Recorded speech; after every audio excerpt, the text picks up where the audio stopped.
প্রস্তুত, কিন্তু মাপ তো তাদের নেত্রী চাইতেছে না। মানে চাইলেও আমাদের খুনের অপরাধের কোনো মার্জনা হয় না। রাইট, যারা খুনের সাথে হত্যার সাথে জড়িত তাদের বিচার ফৌজদারি কাটে হবে, কিন্তু রাজনৈতিক ভাবে আমি মনে করি আওয়ামী লীগ তার বৈধতা, নৈতিক বৈধতা হারিয়েছে। ওকে, আওয়ামী লীগ বাংলাদেশে আর কোনদিন উঠে দাঁড়াতে পারলে আমি মনে করি যে আমাদের রাজনৈতিক পড়াশোনা যা করেছে সবই বৃথা যাবে। রাইট স্যার, ওই নিজেকে বিলুপ্ত করে নাই বাকশাল করে, রাইট, তাকে আবার ফিরিয়ে দেওয়া হয়েছিল, তো সেইটা সে নিজেকে আবার দ্বিতীয় আত্মহত্যা করলো। আপনার মনে পড়ে, আমি বলি, আপনার মনে আছে শামসুর রহমানের প্রথম কবিতার বইয়ের নাম কি? প্রথম রৌদ্রকরটিতে নো, প্রথম গান দ্বিতীয় মৃত্যুর আগে। রাইট, এই যে আওয়ামী লীগের দ্বিতীয় মৃত্যুর আগে এই প্রথম গান গেয়েছিলেন। ফৌজদারি অপরাধের সাথে যুক্ত নন, তারা যদি আসলে প্রকাশ্যে মাপ চাওয়ার মতো নিজেদেরকে ক্লিয়ার করে জায়গায় আসেন, সেটা কি স্যার সমাজের বা রাষ্ট্রের ব্যবস্থা করা উচিত, নাকি নিজেরা করবে? কেমনি করবে স্যার এটা, যদি কেউ এটা? আমি জানি না, আমি তো তাদের একজন। আমি বলছি যে মানুষ যেটা আশা করে যে মানুষ স্বতঃস্ফূর্তভাবে এসে যেন ক্ষমা চায়। আমি যে বাংলাদেশের জনগণের ঐতিহাসিক রেকর্ড হচ্ছে বাংলাদেশের জনগণ প্রতিশোধ পরায়ণ নন। শেখ হাসিনার বিরুদ্ধে যে সমস্ত অভিযোগ আছে তার মধ্যে একটা হচ্ছে তিনি ছিলেন ভালো, সমস্যা হচ্ছে তিনি লেখাপড়া জানতেন না। আমি দুঃখের সাথে বলছি, মানে তিনি ছিলেন, এটা প্রমাণ কি তিনি খালেদা জিয়া ম্যাট্রিক পাস করেছে কি করে না এই কথাটা এতবার বলতেন যে তিনি কিভাবে পরীক্ষা পাস করেছেন সেই পরীক্ষা থেকে তাকে জিজ্ঞাসা করে নাই। মানে তিনি যেভাবে কথা বলতেন তাতে তার মধ্যে কোনো প্রজ্ঞা আছে এটা মনে হতো না। এটা অ্যাবসলিউটলি রাইট স্যার, কিন্তু তার আশেপাশে যারা ছিলেন বড় বড় সার্টিফিকেট দাঁড়িয়ে কারো পিএইচডিও আছে, 2টো 1টা 1.5টা, তারাও তো স্যার একই মানে তাকেই মনে করতেন, মানে আমি জানি না, মানে তাহলে ওইটা কেমনে হলো? তারা তো স্যার একটু পড়ালেখা জানতেন। প্রজাতন্ত্র বলা হয় কেন? প্রজাত কথাটা হচ্ছে ইংরেজি পাবলিক কথাটার অনুবাদ। রিপাবলিক মানে হচ্ছে থিং অফ দি পাবলিক, মানে না জনগণের মাল। আক্ষরিক রি মানে হচ্ছে লেটিন কথা, রেসের সংক্ষিপ্ত ফর্ম হচ্ছে আরইডি।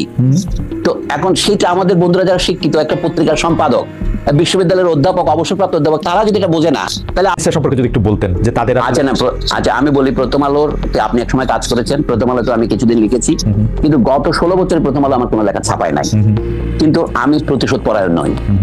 এই প্রথম আলো এই 2008 সনে আমার শেষ লেখা ছেপেছিল। 16 বছর পর এই 2024-এ আমার একটা ইন্টারভিউ তারা প্রকাশ করেছে, আমার কোনো খবরই ছাপতো না, কিন্তু তারপরেও আমি মনে করি করে বলেছে সেগুলো। তারা গত সামরিক সরকারের সময় দুই নেত্রীকে সরে যেতেই হবে ইত্যাদি লিখেছিলেন, পরে তিনি তার ভুল উপলব্ধি করেছেন। এখনো তার প্রথম আলো একদম নিখাদ আমি এটা বলছি না, তার মধ্যে অনেক খাদ আছে, কিন্তু একটা পত্রিকাকে মানে আক্রমণ করার জন্য তার সামনে গিয়ে গরু জবাই করতে হবে, এটা আমার মনে হয় সঠিক পন্থা নয়। গরু জিনিসটা একটা ঐতিহাসিক প্রতীকী চরিত্র আছে উপমহাদেশে।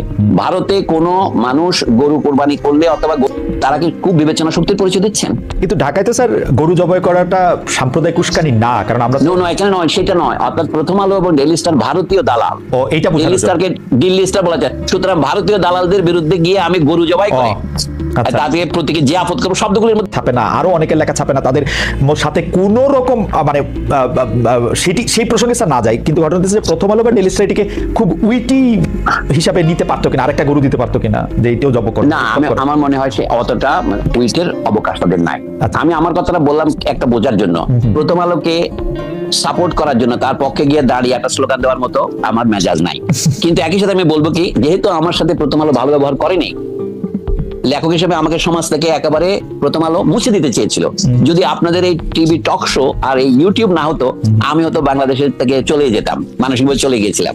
তবু আমি মনে করি যে এই প্রতিশোধাত্মক ব্যবহার সঠিক নয়। আমাদের দেখতে হবে আমাদের জাতীয় কল্যাণ। প্রথম আলোতে আমি বহুদিন দেখেছি, আমি শুধু সেই কৃতজ্ঞতার জন্য বলছি না, প্রথম আলোর মতো একটি ভালো পত্রিকা করেই আপনি প্রথম আলো জবাব দিতে পারেন। আচ্ছা, তারা কি আনন্দবাজারের বিরুদ্ধে তারা কোনোদিন কিছু বলেছে? আনন্দবাজার যে সমস্ত খবর প্রকাশ করেছে, তসলিমা নাকি হচ্ছে সে আনন্দবাজারকে নকল করে। আপনারা প্রথম আলোর বিরুদ্ধে আন্দোলন করছেন, আনন্দবাজারের বিরুদ্ধে করেন না কেন? আমাদের যে বন্ধুরা প্রথম আলোর বিরুদ্ধে মানে আপনার সোশ্যাল মিডিয়া গরম করছেন, আমি তো আনন্দবাজারের বিরুদ্ধে একটা কথা বলতে তাদের দেখি না। আনন্দবাজার তো স্যার আওতার বাইরে, বিদেশি স্যার, এটা কেমনে বলবো? নো আওতার বিরুদ্ধে না, নিউ ইয়র্ক টাইমস আওতার বাইরে নয়, এটা বলে এখন তখন বলে আপনি গ্লোবালাইজেশন। আচ্ছা, আর এখন আপনি কিছু বলবেন না। এই যে fake news, miss information, disinformation, এটা ভারতীয় শুধুমাত্র রিপাবলিক টিভি করছে না, আনন্দবাজার তো করছে অনেকটা সফিস্টিকেটেড আধুনিক পদ্ধতিতে। আপনার এটা আওতার বাইরে বলবেন, আমি তো আপনার মধ্যে বায়াস আমি আশা করি না ভাই। না স্যার, আমি প্রশ্নটা অন্যভাবে করতে নেয় না, আমরা কেন ভারতীয় মিডিয়াকে এত সিরিয়াস ভাবে নিব? বা আচ্ছা, ভারতের হিন্দুস্তান টাইমস অথবা দি হিন্দু, এইগুলি তো আন্তর্জাতিক খ্যাতি সম্পন্ন পত্রিকা, তাই নয় কি? রাইট। তো দি হিন্দুতে কি খবর হয়েছিল? আমাকে তো 3 দিন হিন্দুতে চিফ অ্যাডভাইজার বানিয়ে রেখেছিল। 5 আগস্ট থেকে 8 আগস্ট পর্যন্ত, ডক্টর মোহাম্মদ ইউনূস শপথ নেওয়ার আগে পর্যন্ত আমি 3 দিন তো মানে হিন্দুর চোখে চিফ অ্যাডভাইজার ছিল। তার মানে বোঝা যাচ্ছে নিউজের ভিত্তি কত দুর্বল। কোন রকমের খবর না নিয়ে তারা খবর ছেপে দেয়। যেহেতু হিন্দুতে ছেপেছে, সারা ভারতে বিভিন্ন পত্রিকা অন্যান্য হিন্দি ভাষায়, অহমিয়া ভাষায়, উড়িয়া ভাষায় ছাপা হয়েছে।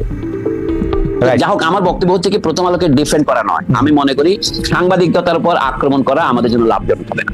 সাংবাদিকতার সমালোচনা করতে হবে সাংবাদিকতা দিয়ে, ওকে, মিথ্যা খবরের সমালোচনা করতে হবে সত্য খবর দিয়ে। আমি বই ব্যান করার পক্ষে। অনেকের চাওয়া ছিল যে আপনি সরকারে থাকবেন, অন্তর্বর্তীকালীন সরকারে আপনার নেতৃত্বে শিক্ষা সংস্কার হোক, সরকারি নিয়োগ প্রক্রিয়া সংস্কার হোক, পিএসসি সংস্কার হোক, বিশ্ববিদ্যালয় সংস্কার হোক। আসলে যতগুলি সংস্কারের ব্যাপারে আপনার কথা যতজন শুনেছে তারা সবাই চেয়েছিল যে এইগুলির ব্যাপারে আপনার একটা প্রকাশ্য অংশগ্রহণ থাকুক। এটি কি মানে এটি নিয়ে আপনি কিছু বলবেন কিনা, যে জনগণ এটা আসলে খুব জানতে চাচ্ছে, যে আপনি আমাকে অনুষ্ঠান শুরুর আগে বলছিলেন স্যার, অনুষ্ঠান আগে বলছিলেন যে আমি এত এত এত এত ফোনের মধ্যে কি দেখি এটা লোকে বলে, আমি দেখছিলাম যে লোকে কি বলে, লোকের মধ্যে একটা বড় অংশটি বলছেন যে আপনাকে আসলে সরকারে দেখা গেল না কেন, নিলেন না কেন, থাকলেন না কেন, এরকম একটা প্রশ্ন। আচ্ছা, এখনকার যে সরকার, এটা হচ্ছে আপদকালীন সরকার, আমরা অন্তর্বর্তীকালীন বলি আর কি, তাই না? এখন এখানে প্রধান ব্যক্তি হচ্ছেন ডক্টর মোহাম্মদ ইউনূস, যার খ্যাতি জাতীয় সীমানার বাইরে ছড়িয়েছে। আপনি যদি বলেন যে আনন্দবাজার থেকে শুরু করে আমেরিকান কংগ্রেসের gold medal, president medal, star পুরস্কারের তালিকা করতে গেলে এক জীবন পার হয়ে যাবে। রাইট।